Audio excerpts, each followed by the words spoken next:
You either live by the gun or you die by the sword.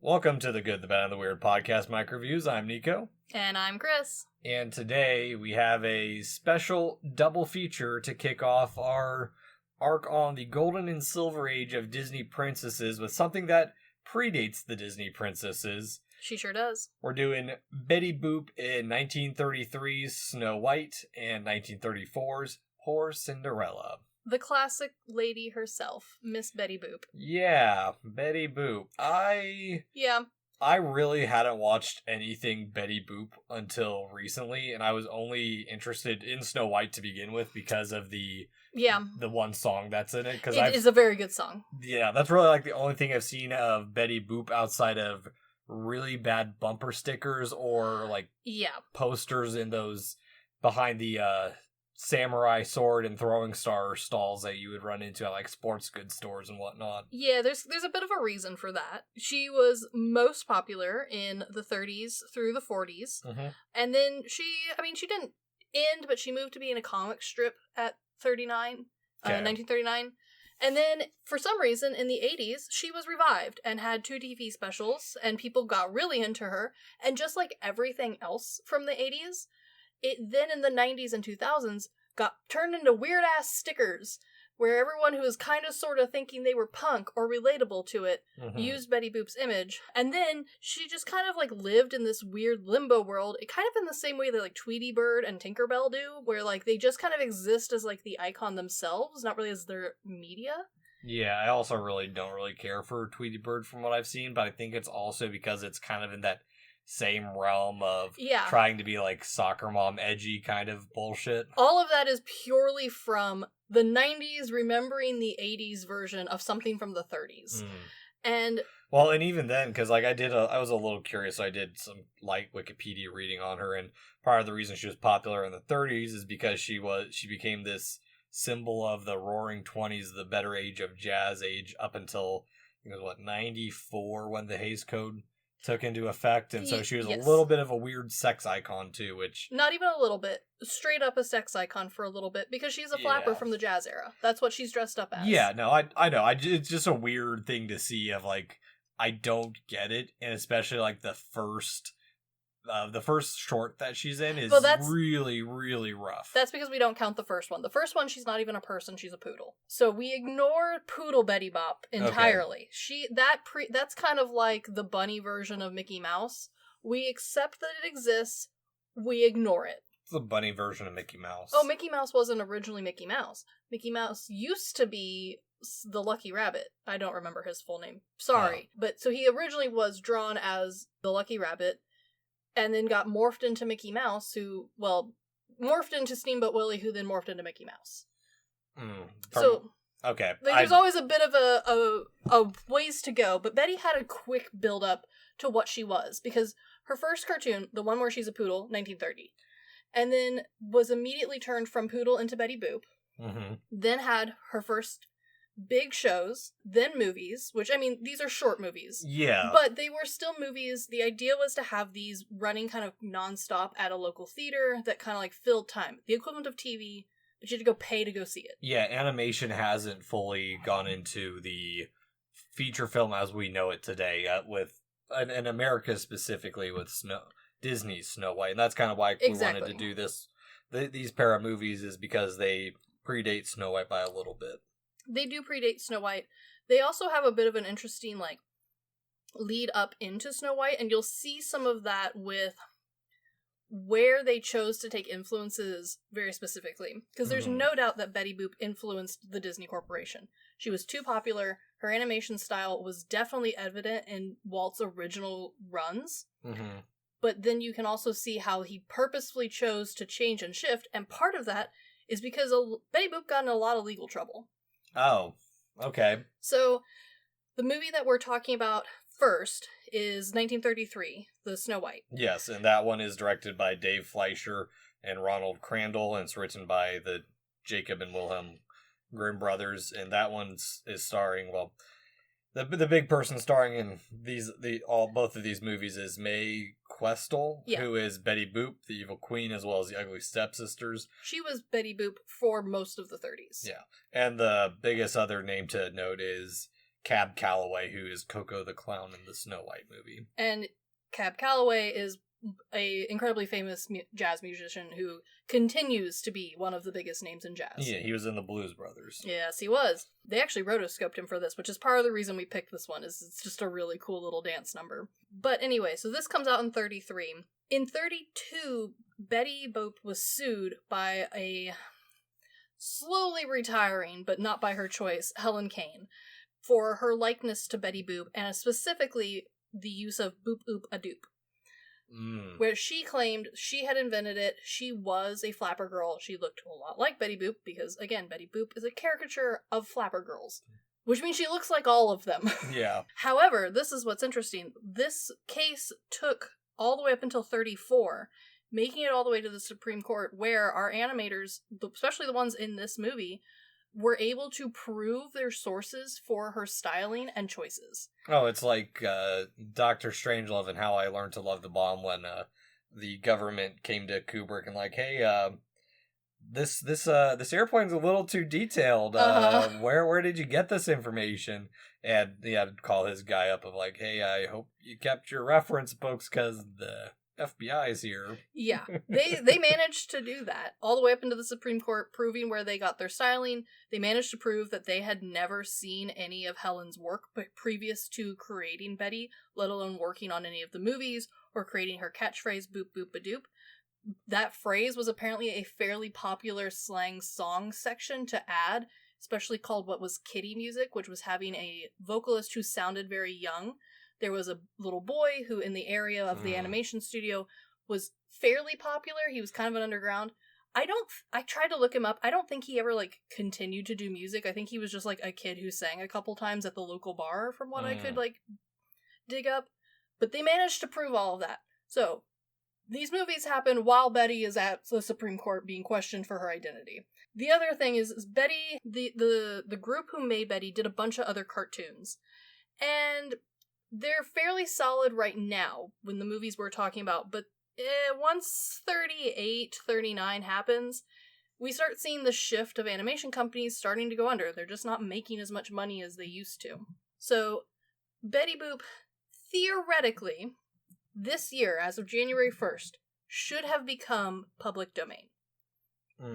She's technically not. Paramount, via a very long road of acquisitions, claims her image and most of her movie content, but these really older works technically are in public domain, which also explains a lot of why no one's coming after the weird bumper stickers of Betty.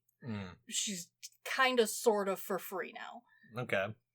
Interesting. Yeah, I didn't know a whole lot about Betty Boop going in, and I did end up watching a couple more shorts after I watched these two. One of them specifically because she goes to Japan, and yes, she does. And it was kind of interesting because this is right before World War II really took off, and they also brought in people to consult or students to say, hey, we're not doing anything wrong or offensive in this one, correct? We're representing your culture properly, because she was big in Japan too, and that's why they even went over there with it. And honestly, that's why even though she had this huge gap between 40s and 80s, it's kind of why she's not dead altogether. Other countries thought Betty Boop was fun and did technically keep her going. Yeah, well, just not the same way. Merchandise mostly. Yeah, I don't know if it's just my bias, but I do find her voice kind of annoying a lot of the times, and maybe it's pretending to be childish, and that's the one thing that really annoys me with female characters in general, or women in general, when they try and do that cutesy girl, baby talking, and I'm it annoys the ever-loving piss out of me. Yeah, I get it. It was styled after the kitty voice singing style, but it was also incredibly inspired by most of the singing style of women in the 1930s, which we'll get to when we get to Disney's Snow White for sure. Because, yes, a lot of people, you're not the only one, find this style of singing very, annoying. Okay. But part of the reason it was picked was because it comes across really well on a shitty record. Yeah, I can see that because the higher pitch, the more digs into the needle, the record and whatnot. Yeah, and it's also part of the reason why Betty and a lot of her works end up tying into the jazz scene. Not only is she supposed to be a reference of jazz culture and the flappers in general, but her high voice comes across really well for the cinema too. So it kind of yes, it's annoying, but the style of the time, this was kind of it. Yeah.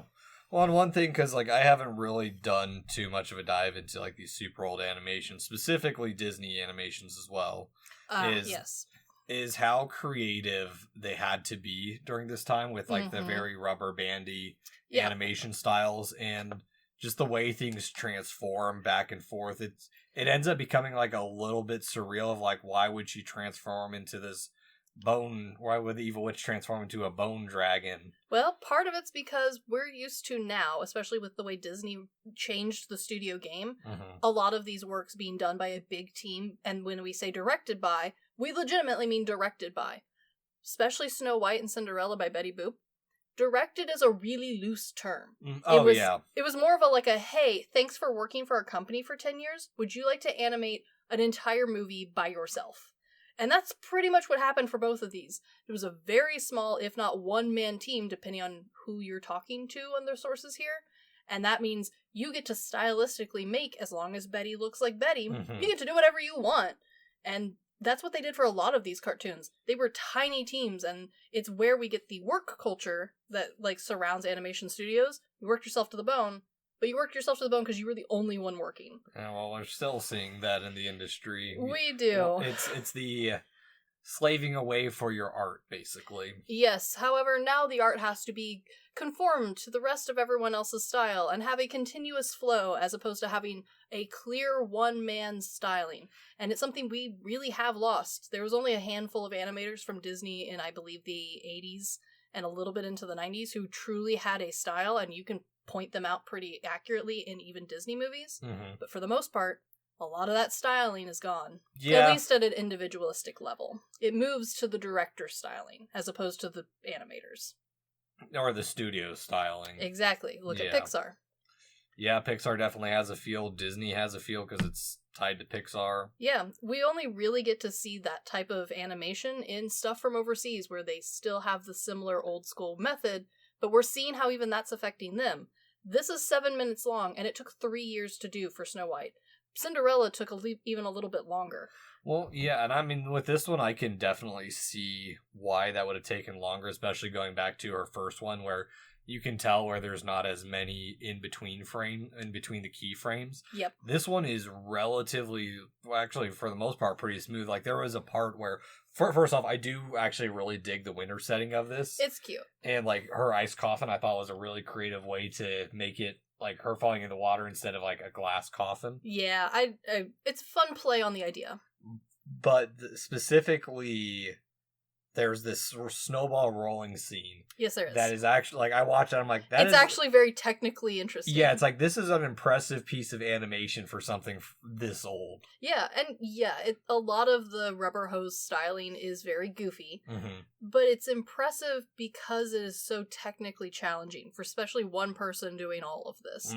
I mean, hell, even rotoscoping the dance scene from the first one, still pretty impressive because yes, the dance scene managed to come across well. You can tell that is a person doing it, and yet it is infused with the rubber hose styling. Coco the Clown is the best part of this movie, specifically just the one song he performs, and it's just it's great. It helps that that's actually Cab Calloway singing, so yeah, well, and also the setting's cool too because it's this walk through hell that's the horrible road that they're paving through. And again, this goes back to the very, very loose interpretation of Snow White, because this song is half of this movie. No, it really is, and you can't blame them because again, it's 7 minutes-ish long, I think. But the thing that I always have found so interesting in these old Betty Boop movies is they are, because Betty was a bit more adult, granted by I think both of these she has been tamed down quite a bit due to the code, but they still tried to get away with quite a lot as opposed to implying things, making sure she didn't lose the original design intent of what she was. She's a flapper, she's a jazzer, she's a party girl. And they still managed to weave these child stories in there, but it's clear that if you're interested from an adult standpoint, you can still pick out interesting topics from here. Yeah. Well, and it's interesting, especially with where this series is going to go, just seeing the evolution of animation in general, and how in this one and the next one, this one more so, there's a lot of like gags. There is a lot of gags. Yeah, a lot of gags to keep the animation going, because like, what was it? The Dizzy Plates or whatever the first one was is like almost all gags, and then this one has a little bit of a story, and then poor Cinderella has a little bit more little less gags. Yep, you can see where the Rubber Hose comics are slowly chipping away to more and more story, and then we run out of money in the 40s, moved to just comic strips, which honestly gave her more story. It was still gaggy, but in the same way that like Dennis the Menace eventually ended up having a bit of a run, same thing with Peanuts, there was more storytelling, even though each comic strip is for the most part self-contained and just a silly to have filler. You managed to build up quite a lot. Yeah, and I mean, granted, I didn't go through her whole filmography because she has way too many shorts to... She does. They cranked these suckers out. Yeah, but it is just that interesting to see like the very start of that style change and being able to like start tracking when they're starting to put in... It's moving away... quickly starts moving away from those... What are they? Like the little... I'm blanking on the name of them. It's like pre-animation where you would crank the machine and you look through the one little slot to see... And just watch a horse run or a dude walk. Yeah. No, it's interesting to see that we essentially took that concept. This is a 7-minute long version of that concept. And then we eventually get to a full working, full-length animated feature. Yeah, moving away from like the short little things that like traditional film, not animated film, had, and then moving on into the narratives when you start to see like these little bits of like, okay, this is not just a gag bit, or it's not a trending thing. It's like, this can actually be a potential art form. Absolutely. And the thing that I'm very interested in Betty herself is apparently last year she moved to Broadway. I haven't seen it yet. I'm very interested to, because I'm very interested to see where they take a story that is Broadway length all the way in 2025 for Betty, who's famous for the short content that she originally started with. So do they have like a fake head or something? I think it's just an actress wearing the hairstyle and the red lipstick and the little dress. Okay. And I believe she sings, but honestly, I've only seen a couple trailers. I don't really have ready access to Broadway. Sorry. Oh, good. Well, I think that maybe that's one of the other things I don't really care for is her design in general. Is it makes me think of like those Pop Funko figures. Which, I mean, she came first. I know. It's just, I'm not a huge fan of Pop Funko figures. Yeah, and I mean, a lot of it came down to what you could see and accurately animate on a screen. Bigger head, better emotions, better facial features. Yeah. Smaller body, you don't have to draw those damn fingers all the time. Exactly. No, and I get what they were going for with it. I mean, it's an over-exaggeration, and it allows you to do a lot more with it. And it also plays off the style that was, like, desirable at the time. Big round head, big eyes were very popular. A lot of makeup for women was targeted towards that by having just the lower lashes with mascara, filling out the face, making the lips smaller with where you put your makeup, and then nice short little skirt to make it look like you have cute long legs, but a square, boxy, loose-fitting dress, so that way you don't look like you're too curvy. Okay. So, she's the 1930s girl, and they managed to translate her fairly interestingly for Snow White and Cinderella. Like, they put her in new outfits, but they're still Betty Booped. Yeah. Well, and even then with, like, moving on to Cinderella, I do think that, well, if I remember right, this is the only time she appeared in color, too. Not the only time. This is the first time, though. And everyone was surprised we chose redhead. Okay, I was gonna ask, because, like, that was a range I couldn't tell whether it was red or black, or red or brown, not black. This is one of those interesting debates for Betty Boop fans. Old school fans will say, well, she's a redhead, but how do you show red hair in black and white? So we've always drawn her with black hair. Oh. Whereas other fans will say, well, no, there's other color movies where they kept her hair black. And that comes down to the fact that while these films had a small animation team with a lot of the same names showing up for our credits here, later on, we do change who animates her. Like, she's not a, like, one and done. It wasn't, like, just Walt doing all of this. Like, she had a few people working on her. And did they forget that she had red hair, or did they just choose not to have red hair anymore? We don't know. Nowadays, it's generally agreed that Betty has black hair. That's the style that you will see, even in color. Yeah, that's the only time I've seen her is with black hair. So it seems to have just kind of died off in the 30s. I've seen a little bit of merch from overseas after like her craze ended here in America, where they kept the red hair. But it's hard to tell if that was just like a bad copy choice of like, oh, it's the bootleg version, or if they genuinely liked her with red hair better. Or I don't they know. tried avoiding like the copyrights just a little bit by tweaking it stupidly. Which is a very strong possibility. Yeah. Well, and with Poor Cinderella, again, like the last one, it's so much less. This one is a little bit better adaptation, I will say. It follows it a little bit more closely, but it's There's not a lot like, more story. Yeah. And I do like the style in this one where everything's a little bit curvier. I will say you can see the older styles and probably a bit of maybe Fleischer making sure that it's got a little bit more consistent in the styling, because the stepsisters look a lot like the witch from Snow White. Yeah, they do. And you'll notice that they also end up looking like a bunch of other characters from the time period. I think the one that you're probably most familiar that the studio also did was Popeye. I've never actually watched Popeye. It's the same sort of thing, but the dude version. Yeah, I've actually, I scratched that. I have watched the 3 horror Popeye movies that came out last year. Okay, those are not the same. But yeah, you'll. This is where we do start to see some somewhat consistency as far as like someone had already made a character. Instead of fully remaking it, we will start to reuse it, and that's something that we get to see really heavily used with companies like Warner Brothers coming up in just a couple of years, where they really start to lean into like reusing some character design, reusing some background characters specifically, and then they accidentally make those into full-fledged characters way down the line. Yeah, it's one thing that a group knows how to animate, and they've done it over and over again instead of trying to reinvent the wheel for a bit, especially when you're trying to pump out a bunch of these shorts. Exactly. Huh, interesting. But yeah, this one I also noticed, like with the colors as well, there's a lot of gray with a splash of color, so that way it feels more colorful than what it probably really is. True, and the other thing is a small splash of color, especially a strong color like red, doesn't matter what movie theater you send this to, doesn't matter what type of projector they have, it will still read well. Because consistency in the theaters was a huge problem back then. Size, who cares? Distance away from the screen, don't know. Yeah, what music was playing? Didn't matter. Except for this, because we're out of that era of like silent films where people had different music scores that they sent with it for a live musician to play along with it. Yeah, this had sound to go with it, though we do still see that a lot of theaters had not quite finished updating. Yeah, not everyone had synchronous sound. No, they sure didn't, which does mean that the dance scene from Snow White, extra impressive because that one does need to be on beat.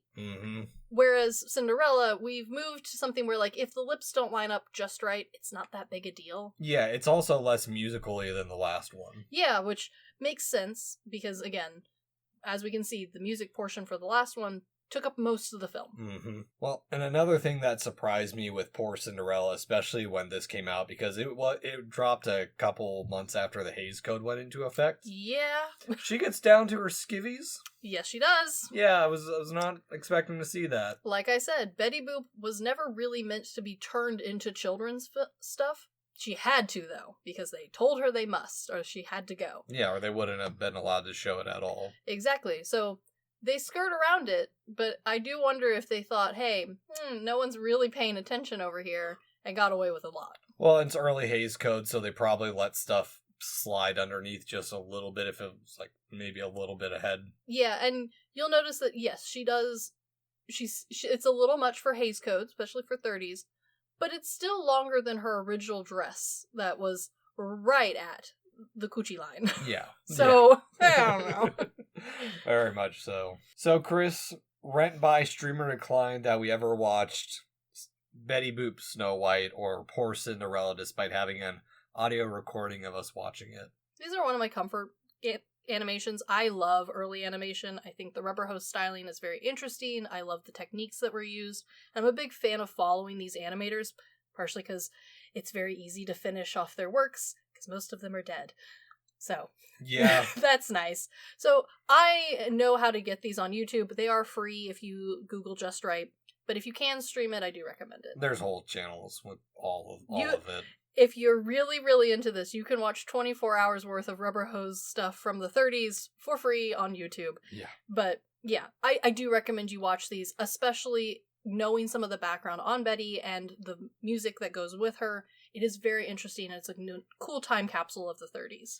Yeah, I'm gonna say stream. I don't, especially with it being available, unless you're like a really diehard fan and need to buy it.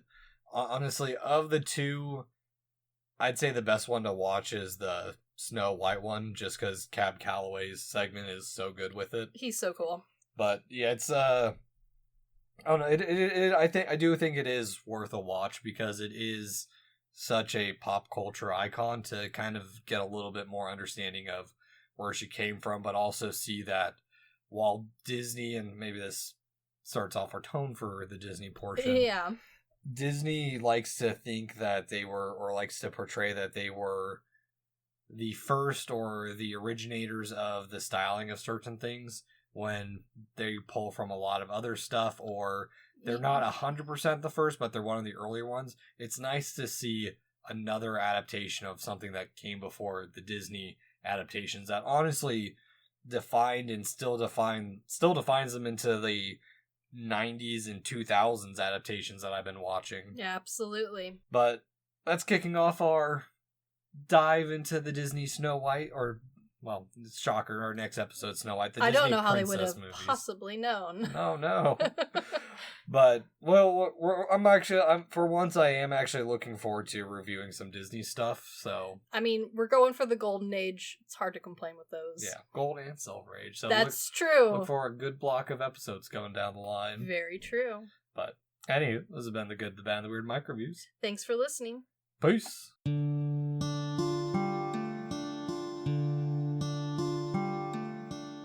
Thank you for stopping by this here town of the good, the bad, and the weird.